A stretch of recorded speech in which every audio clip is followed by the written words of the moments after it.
2020 में इंडिया और चाइना के बीच में गलवान वैली स्टैंड ऑफ हुआ था। आप सबको याद होगा, उस समय ये बड़ा चर्चा का विषय था और आज भी ये चर्चा का विषय बना हुआ है।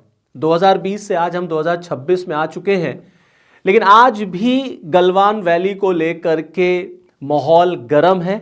और गलवान वैली ये वो इंसिडेंट था जो जम्मू एंड कश्मीर में लद्दाख के जस्ट बगल में गलवान वैली जो पड़ती है, यहां पर ये आप देख सकते हैं, ये एलएसी जा रही है और भारत के बॉर्डर पे, मतलब भारत की तरफ ये गलवान वैली पड़ता है। और यहीं पर 2020 में जब लॉकडाउन का टाइम था, उसी दौरान इंडिया और चाइना के सोल्जर्स जो हैं, सैनिक, वो आमने सामने आ गए थे। बड़ा माहौल गर्म हो गया था, काफी इसमें कैजुअलिटीज भी हुई थी, इसीलिए इसका नाम गलवान वैली स्टैंड ऑफ रखा गया। लेकिन आज भी इस पर चर्चा हो रही है और आज इस पर चर्चा संसद के अंदर हो रही है। दरअसल भारत सेना के, भारत थल सेना के जो जनरल नरवणे साहब की जो किताब है द 4 स्टार ऑफ डेस्टिनी, जो अभी पब्लिश नहीं हुई है, इसको पब्लिश नहीं किया गया है। हम इस पर भी बातचीत करेंगे कि इसको पब्लिश सरकार क्यों नहीं होने दे रही है, क्या रूल क्या कहता है। इसी बुक का जिक्र करते हुए, इसी किताब की कुछ बातों का जिक्र करते हुए लोकसभा के अंदर विपक्ष के जो नेता हैं, leader of opposition Rahul Gandhi, उन्होंने सरकार को घेरने की कोशिश की। दरअसल ये पूरा जो सेशन है, हम सब जानते हैं बजट सेशन हमारा चल रहा है और बजट सेशन में राष्ट्रपति के द्वारा जो एड्रेस किया जाता है, प्रेसिडेंट का जो अभिभाषण होता है बजट सेशन की शुरुआत में, उस पर धन्यवाद प्रस्ताव लाया जाता है, थैंक्स मोशन।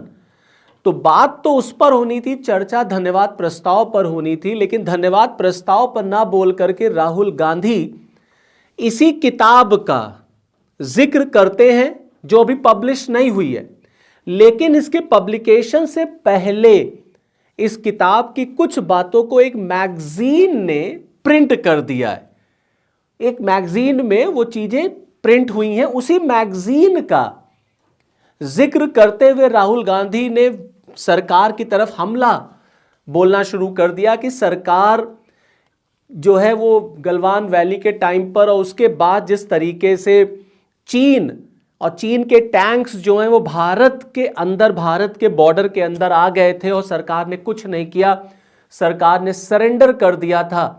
और ये सारी बातें दरअसल उस समय जो जनरल थे, जनरल नरवणे, उन्होंने इसको अपनी किताब में लिखा है, ऐसा राहुल गांधी का कहना है। जो कि ये किताब अभी पब्लिश नहीं हुई है, इस बारे में कोई ज़्यादा जानकारी नहीं है क्योंकि बहुत सेंसिटिव इशू है, हम सब जानते हैं। इसलिए राहुल गांधी का मानना है कि सरकार इस बुक को पब्लिश होने नहीं दे रही है और सरकार को पता है कि अगर ये बुक पब्लिश हो गई और इस किताब से अगर गलवान वैली और उसके बाद जो इंडिया और चीन के बीच में जो रिलेशंस बने और किस तरीके से चाइना ने भारत को एक तरीके से डोमिनेट करने की कोशिश की, अगर ये सब चीज़ें बाहर आई इस बुक के, तो सरकार की जो बदनामी होगी उससे सरकार डर रही है। दरअसल ये राहुल गांधी का कहना है। और उन्होंने क्वेश्चन भी उठाया कि अब 56 इंच के सीने का क्या हुआ, वगैरह वगैरह।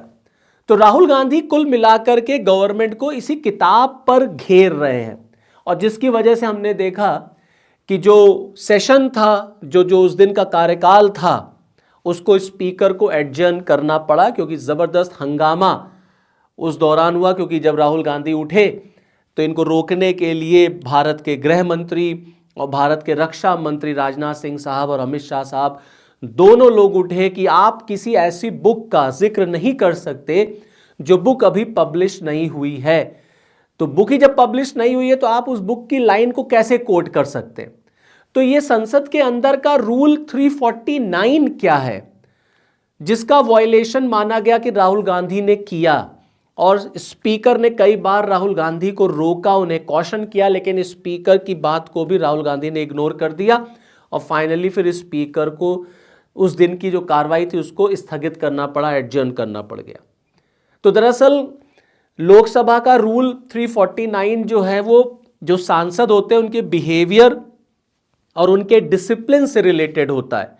संसद के अंदर एक सांसद का बिहेवियर कैसा होना चाहिए, मतलब कोई आप स्लोगन शाउट नहीं करेंगे, कोई आप प्ले कार्ड्स नहीं लेके जा सकते, कोई आप ऐसी बुक, ऐसी लाइन, ऐसा कोट आप कोट नहीं कर सकते जो ऑथेंटिक, जो एक तरीके से अनऑथेंटिक हो, मतलब उसकी कोई ऑथेंटिसिटी ना हो। और अगर ऐसा कुछ होता है तो स्पीकर के डायरेक्शन को आपको फॉलो करना पड़ेगा, जो रूल 349 कहता है। और अगर कोई पर्सन, कोई सांसद इसका वायलेशन करता है तो स्पीकर उसके खिलाफ एक्शन भी ले सकता है। तो यहां पर राहुल गांधी जो है लोकसभा के रूल 349 को ब्रीच करते हुए नजर आए।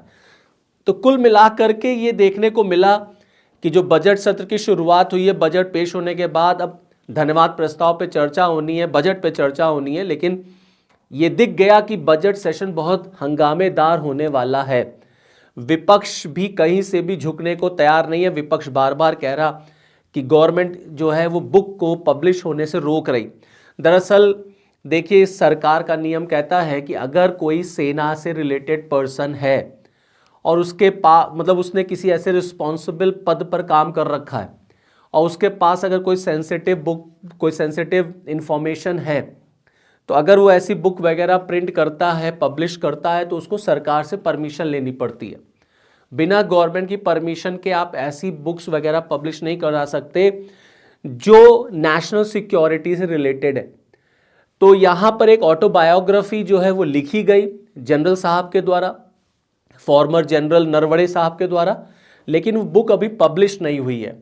तो गवर्नमेंट पब्लिक जो है परमिशन देगी तो बुक पब्लिश हो जाएगी। अभी फिलहाल गवर्नमेंट की तरफ से कोई परमिशन नहीं है, इसीलिए संसद के अंदर राहुल गांधी का इस बुक की लाइंस को कोट करना वो वायलेशन माना गया कि अनऑथेंटिक चीजों को आप संसद के अंदर नहीं कर सकते। You can not misguide the parliament, you can not misguide the public. लेकिन राहुल गांधी का मानना है कि सरकार ने गलवान वैली को जो है, जो स्टैंड ऑफ हुआ था, उसको उन्होंने सही से डील नहीं किया। और उसके बाद जिस तरीके से चाइना भारत की टेरिटरी में आया, उसके टैंक्स भारत की टेरिटरी में आ गए, इन सब बातों को सरकार ने जनता से छुपाया।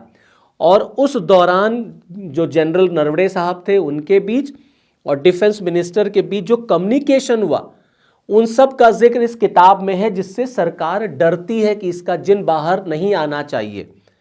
और रक्षा मंत्री ने सेना को किस तरीके से डील किया इन सारे मैटर्स को, गलवान वैली वगैरह मैटर्स को डील करने में, उससे देश की बदनामी हुई है, देश की छवि गिरी है, देश ने चीन के साथ कॉम्प्रोमाइज किया है। ये सारा आरोप राहुल गांधी ने इस सत्र में सरकार के ऊपर लगाया। इसीलिए अब आगे देखने वाला होगा कि किस तरीके से बजट सत्र आगे चलता है। तो चलिए फिर मुझे दीजिए इजाजत, नेक्स्ट वीडियो में आपके साथ मिलूंगा, तब तक के लिए जय हिंद।